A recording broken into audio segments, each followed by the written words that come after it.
Salut à tous et bienvenue dans cette nouvelle vidéo. Alors dans cette vidéo, on va parler du franc suisse. La semaine passée, j'ai publié une vidéo sur le yen japonais que je vous invite à voir. Et donc cette semaine, ça sera sur le franc suisse. Alors on commence tout de suite avec le graphique du franc suisse. Ça, c'est l'indice du franc suisse. Voilà, c'est un graphique en un jour. Alors la première chose qu'il faut savoir sur le franc suisse, c'est qu'on va se tourner d'abord vers la Banque centrale suisse. Il faut savoir que les banques centrales ont plusieurs moyens pour influer sur l'inflation ou sur la politique monétaire à adopter. Et parmi ces moyens-là, il y a les réserves de devises étrangères. Et donc la Banque centrale suisse, c'est une banque centrale. La première chose à savoir, c'est que c'est une banque centrale qui est très active sur le marché. Elle fait partie des banques centrales les plus actives sur le marché. Et donc l'un de ses outils préférés qu'elle utilise assez souvent pour intervenir sur le marché, c'est notamment ses réserves de devises là. On va partir sur le site de la Banque centrale suisse. Et ici, vous voyez que, alors ça, c'est la structure des investissements de la Banque centrale suisse au premier trimestre 2024. Vous voyez ici qu'on a Foreign Exchange Reserves. Et ici, vous voyez les différentes devises que la Banque centrale suisse détient. On a le franc suisse, le dollar pour 39%, l'euro pour 38%, le yen japonais pour 7%, la livre pour 6%, le dollar canadien pour 3%, et bon, d'autres devises pour 7%. Donc ça, c'est la structure des devises étrangères que la Banque centrale nationale suisse détient. En fait, les banques centrales vont détenir des devises étrangères pour pouvoir intervenir sur le marché à n'importe quel moment, en fait. Parce que si votre devise est trop faible, par exemple, par rapport à une autre devise, je prends par exemple le cas du yen japonais, et bah, si le yen japonais est faible par rapport au dollar, la banque centrale japonaise va vendre du dollar massivement, va vendre ses réserves de dollars massivement pour soutenir le yen japonais, vous voyez. Et donc, c'est un outil qui permet aux banques centrales d'être flexibles, vous voyez. Et donc, la banque centrale suisse utilise beaucoup ce mécanisme-là sur le marché. Ici, je vous montre un peu l'évolution de la réserve de devises étrangères de la Suisse, la Banque centrale suisse tout simplement. Vous voyez que depuis le 2014, cette réserve-là est en hausse. Donc ça veut dire que la Banque centrale suisse avait pour objectif de déprécier la devise tout simplement. Vous voyez que depuis 2000, je dirais mi-2021, vous voyez qu'on a une baisse de devises étrangères. Ça veut dire que le stock de devises étrangères baisse. Quand c'est comme ça veut dire que la Banque centrale suisse vend des devises étrangères, notamment ici, par exemple ici l'euro, le dollar, peu importe. Elle va vendre des devises étrangères pour soutenir le franc suisse. Vous voyez. Et donc, quand c'est comme ça, quand vous voyez que le stock de devises étrangères de la Banque nationale suisse baisse comme ça veut dire que sa politique maintenant, c'est de soutenir le franc suisse. C'est de partir dans le sens d'une force du franc suisse. Vous voyez. Et donc, cela va se voir automatiquement sur le forex. Vous voyez que de 2021 jusqu'à, disons, mi-2023, il y a eu une intention de baisser sa réserve en devises étrangères, ce qui implique de donner de la force au franc suisse, vous voyez. Et donc, on va voir sur le graphique ici. Ça c'est l'indice du franc suisse sur le Forex. Vous voyez que depuis, allons, 2021, ici, 2021, vous voyez que le franc suisse est en hausse ici, sur le Forex, vous voyez. Depuis 2021, le franc suisse est en hausse ici. C'est pour vous dire que ce que fait la Banque centrale, ça influe sur le Forex. C'est les banques centrales qui vont donner la direction, ce qu'elles veulent, et le marché va s'exécuter par la suite, quoi. Vous voyez. Et donc ici aussi, vous allez constater que depuis environ mi-2023, fin 2023, on commence à avoir une petite hausse dans les réserves de devises étrangères de la Banque nationale suisse. Et donc ça, c'est une volonté d'affaiblir le franc suisse. Quand ça monte comme ça, c'est une volonté d'affaiblir le franc suisse. Et donc toujours, on va partir sur le graphique.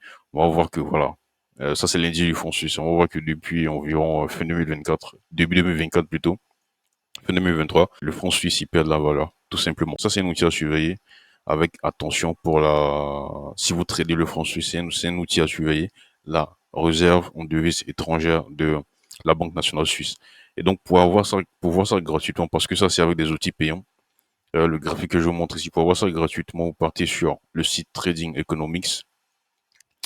Vous rentrez ici, Switzerland. Voilà. Vous allez taper ici Switzerland et vous allez avoir ici Switzerland Indicators. Vous rentrez. Et ici, vous allez voir, vous partez dans Money. Voilà. Et ici, Foreign Exchange Reserves. Vous rentrez là. Et ici, vous aurez les variations mensuelles des réserves de devises étrangères de la Banque nationale suisse. On voit que de mai à juin, il y a une petite décélération quand même. Vous voyez ici. On va en parler un peu plus tard dans la vidéo. Et donc, si on revient sur le graphique de l'indice du franc suisse, on voit que voilà, il y avait une volonté d'affaiblir la devise ici. C'est ce qui s'est passé. Et donc, la devise a baissé ici. Qu'est-ce qui s'est passé ensuite? Il y a une sortie du gouverneur de la Banque nationale suisse, Monsieur Jordan, qui commençait à s'inquiéter de la faiblesse du franc suisse. Vous voyez. C'est ce que j'ai marqué ici en commentaire. Le gouverneur Jordan commençait à s'inquiéter. C'était lors d'une conférence de presse.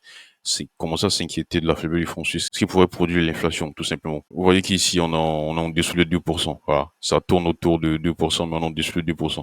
Et donc, la Banque centrale suisse, la Suisse n'a pas de problème, au fait, avec ça, l'inflation. Et donc, quand c'est comme ça, quand la devise, elle perd assez de valeur, bah, ça peut commencer à poser problème parce que l'inflation va commencer à pointer son bout du nez, vous voyez. On avait commencé à remarquer ça aussi dans la réserve de devises étrangères de la Banque nationale suisse. Il y a commencé à avoir une stagnation parce qu'ici, il y avait volonté de déprécier. C'est ce qui s'est passé, on a déprécié, vous voyez. C'était trop faible, donc on a commencé à stagner. On a commencé à stagner ici pour ralentir cette baisse-là. Mais le franc suisse a commencé à continuer toujours à chuter. Et donc le gouverneur il est sorti pour dire que bon, dans une conférence de presse, il disait que la faiblesse du franc suisse peut commencer à conduire à l'inflation.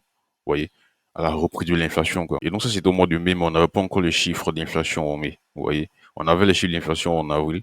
Vous voyez que on a eu un sacré bond comme on était passé en mars de 1 à 1,4. Vous voyez, potentiellement, potentiellement parce que la devise était vraiment faible, quoi. Donc lui, il est sorti, il a dit ça, ces propos-là, et donc tout de suite, on a commencé à repartir à la hausse. Et donc, ces commentaires ont fait que le franc suisse a reparti à la hausse, mais soutenu quand même par la croissance en Suisse, parce qu'au premier trimestre de cette année, il y a eu quand même une croissance, soutenue aussi par les salaires qui ont connu une croissance en Suisse. Et donc, cette hausse a été causée par les commentaires du gouverneur de la Banque nationale suisse, et soutenue aussi par la croissance en Suisse, tout simplement.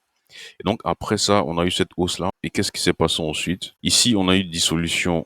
C'est ce que j'ai marqué ici. Ça, c'était le 9 juin. On a eu dissolution en France. Et donc, quand il y a dissolution en France, vous avez remarqué que l'euro commence à perdre de la valeur. Et donc, quand on sort les actifs, quand on sort ces actifs en euros, notamment ces devises en euros, sur le marché, les investisseurs vont chercher à préserver, vous voyez, leurs actifs. Et donc, pour les devises, ça se matérialise par le franc suisse, tout simplement parce que la Suisse, c'est un pays qui est assez stable, qui est neutre, qui ne s'engage jamais dans les conflits et tout. Et donc, les investisseurs ont préféré détenir du franc suisse, du dollar américain et tout. Et donc, suite à cette dissolution, le franc suisse a pris encore de la valeur parce qu'on a une incertitude en Europe. L'euro baisse, on sort ces euros. L'euro baisse, on sort ces euros et on les met en franc suisse, vous voyez. Et donc, cette deuxième hausse-là a été marquée par cette dissolution-là, vous voyez. Et donc, arrivé là, jusqu'en haut ici, parce que vous voyez que bon, on a quand même corrigé assez la baisse qu'on a connue ici. On a quand même corrigé.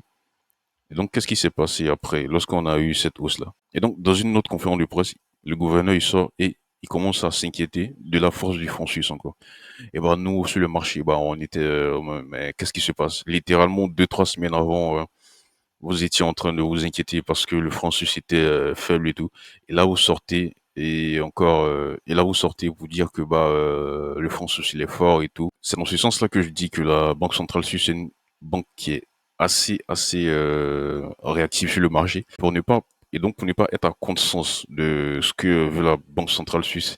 C'est crucial de la suivre, au fait, de suivre l'actualité en Suisse, la Banque centrale suisse, notamment sur le site sur le site de la Banque nationale suisse, sur les sites économiques comme Trading Economics et tout, vous voyez.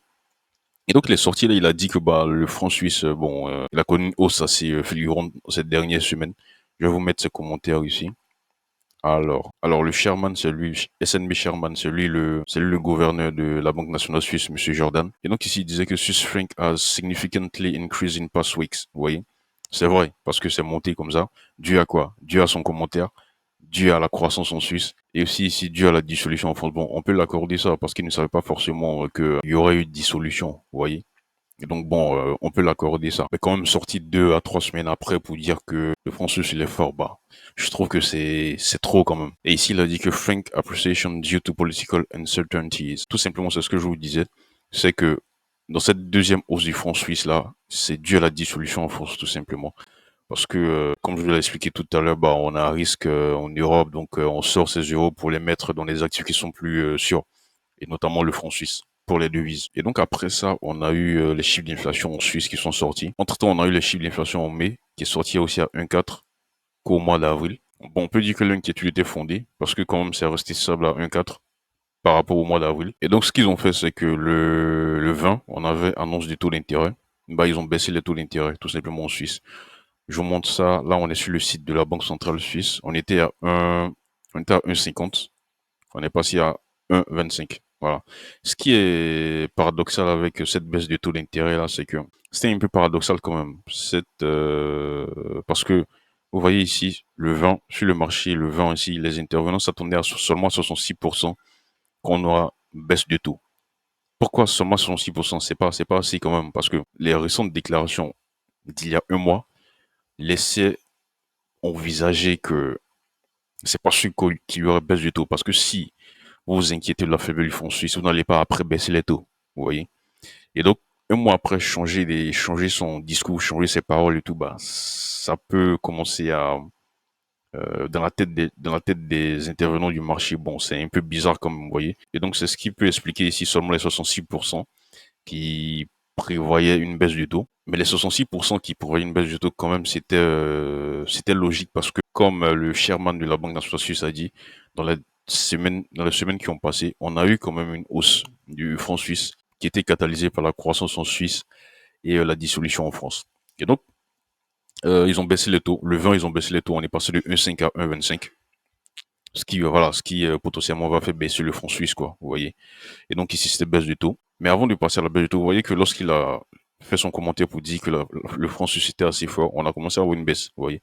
Et encore ici, on a baissé les taux. Donc, la baisse du franc suisse, comme vous le savez, bon, quand on baisse les taux, la devise perd de la valeur. Quand on monte les taux, la devise prend de la valeur. Et donc, quand il y a baisse du taux ici, bah après, on est parti à la baisse tout simplement. Et donc, quand c'est comme ça, il faut savoir ce qui se passe au niveau de la Banque centrale suisse pour pouvoir savoir dans quelle direction la Banque centrale suisse veut que la devise parte. Et donc, cette baisse du taux-là, on peut dire que, franchement, moi, mon sentiment, c'est que cette baisse de taux-là a été drivée par la faiblesse du franc suisse, comme il a dit. Et donc moi, sachant ça, j'étais en position sur l'AUDCHF, je suis aussi sur le dollar australien. Et donc, je vais mettre son bougie, attendez.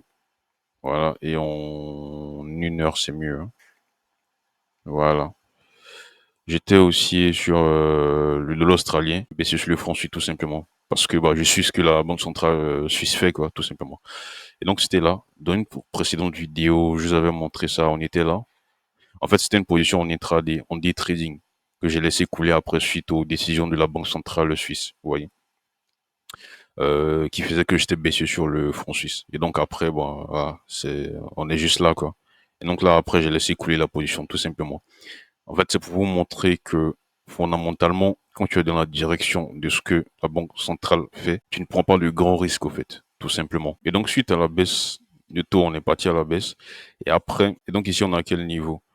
On voit que dans les réserves de devises étrangères de la Suisse, ils ont recommencé à repartir à la baisse. C'est-à-dire ils ont recommencé à diminuer leurs réserves de devises étrangères. En fait, c'est ce que je trouve paradoxal avec la Banque nationale suisse. Vous pouvez le voir ici avec, alors je sais pas en arrière. Voilà. Pour le mois de mai au mois de juin, bah on a un peu descendu quoi. Je sais pas si vous arrivez à voir sur le graphique ici. On a un peu descendu quand même. Vous voyez. Et donc si ici. Et donc, si ici vous avez baissé le taux pour affaiblir la devise, et qu'après, juste quelques temps après, littéralement quelques temps après, environ 2 semaines, vous commencez encore. Et donc, si quelques temps après, vous commencez à baisser encore vos réserves de devises étrangères, ce qui aura pour conséquence de donner la force au franc suisse, bah franchement, ça commence à être ambigu parce qu'on ne sait pas vraiment ce que la Banque nationale suisse veut en fait. Qu'est-ce qu'ils veulent, vous voyez? Et donc, dans les récents chiffres d'inflation en Suisse, donc ce qui s'est passé en temps, c'est qu'au mois de juin, l'inflation a baissé. Parce que si vous recommencez à diminuer vos stocks de devises étrangères, ça veut dire que c'est pour redonner la force au franc suisse, vous voyez. Et donc là, c'est ambigu. Et donc, ici, on a eu pour moi, au mois de juin, on a eu sorti de la réserve en devises étrangères de la Suisse. Vous voyez qu'on est parti à la baisse. Vous pouvez l'avoir gratuitement, comme je vous ai dit ici sur le site de Trading Economics, vous voyez, pour le mois de juin. Alors, voilà, pour le mois de juin, la réserve a un peu baissé. Ça montre une intention de donner la force au franc suisse, et c'est ce qui s'est passé. Le franc suisse est parti à la hausse. Donc, vous allez voir que pour la journée ça c'était hier, pour cette journée-là, vous allez voir que les paires en CHF ont quand même connu une baisse. Ça, c'est l'euro CHF. Il a quand même connu une baisse ici, vous voyez. Et donc, dans cette vidéo, c'était pour vous montrer, pour vous initier au cas spécial de la Suisse. Ce qu'il faut suivre, c'est quoi? C'est pour la Suisse, c'est la réserve en devises étrangères. Est-ce que la Banque centrale suisse envisage de faire? Vous voyez. Et donc, vous pouvez suivre ça sur des sites gratuits comme Trading Economics ou le site de la Banque centrale suisse, tout simplement. À chaque fois, vous allez vous rendre là, vous allez entrer dans news et publications et essayer de lire à chaque fois les rapports, les discours et tout pour essayer de voir quelle direction ils tiennent parce que c'est une banque qui est assez active. Dans le sens, ça vous montre si dans les temps à venir, le franc suisse va baisser ou s'il va monter. Et vous placez dans ce sens-là, tout simplement, vous voyez. Donc ici, comme je l'ai dit, bah, le mois de juin, la réserve devise étrangère a baissé. Donc on a eu connu cette petite hausse-là. Et donc pour la journée, pour les 2-3 dernières journées de trading, je tourne cette vidéo, on est samedi. Je tourne cette vidéo, on est samedi. Pour les 2-3 dernières journées de trading, vous allez voir que les paires en CHF ont baissé, tout simplement. Et donc, dans cette vidéo, c'est ce que je voulais vous présenter, le cas spécial de la Suisse. J'espère que cette vidéo était assez claire. N'hésite pas à laisser un commentaire, des questions. N'hésite pas à t'abonner, à lâcher un pouce. Et on se dit à très bientôt.